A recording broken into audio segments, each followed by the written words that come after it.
అనకాపల్లి జిల్లా నూతన ఎస్పీగా ఎం దీపికా పాటిల్ ఐపీఎస్ నేడు బాధ్యతలు స్వీకరించి మీడియా సమావేశం ఏర్పాటు చేశారు. జిల్లాలో జరుగుతున్న గంజాయి వ్యాపారాల మీద ఉక్కుపాదం మోపటానికి చట్ట వ్యతిరేక కార్యకలాపాలు ఎవరు చేసినా సరే ఉపేక్షించేది లేదన్నారు. ల్యాండ్ ఆర్డర్ సరైన దారిలో తీసుకువెళ్లే విధంగా పోలీసు యంత్రాంగం అంతా పనిచేస్తుందని, మహిళల పట్ల చిన్నపిల్లల పట్ల అభ్యంతరకర ప్రవర్తిస్తే చట్టపరమైన కఠిన చర్యలు తప్పవన్నారు.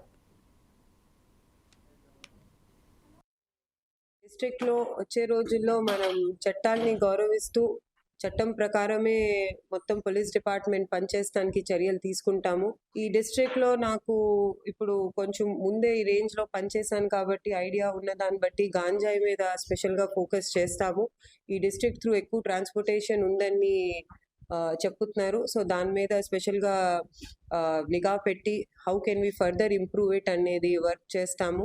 ఇంకా అట్లాగే గవర్నమెంట్ అనౌన్స్ చేసిన 100 days యాక్షన్ ప్లాన్ లో కూడా ఎలాంటి స్టెప్స్ తీసుకోవాలని తీసుకొని అది ప్రయారిటీగా తీసుకొని దాని మీద వర్క్ చేస్తాం.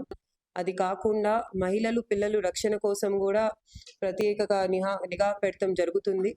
ఇది కాకుండా మొత్తం జిల్లా పోలీస్ యంత్రాంగం కూడా ఇంకా నేను కూడా ఎప్పుడు కూడా ప్రజలకి అందుబాటులో ఉంటాము. ఎప్పుడు ఎనీ డే వాళ్ళకి ఏదైనా ఇష్యూ ఉంటే ఫస్ట్ హాఫ్ లో వాళ్ళు డిపిఓకి వచ్చి నన్ను కలిసి చెప్పొచ్చు.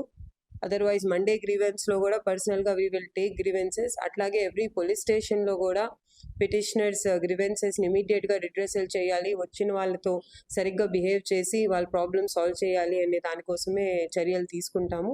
దీనికోసం డిస్ట్రిక్ట్ లో అందరు కోఆపరేషన్ కోసం రిక్వెస్ట్ చేస్తున్నాము. ప్రెస్ అలాగే మిగతా స్టేక్ హోల్డర్స్ ఏనా నాన్ గవర్నమెంట్ ఆర్గనైజేషన్స్ ఎవరు కూడా అందరు కోఆపరేషన్ తో డిస్ట్రిక్ట్ లో లా అండ్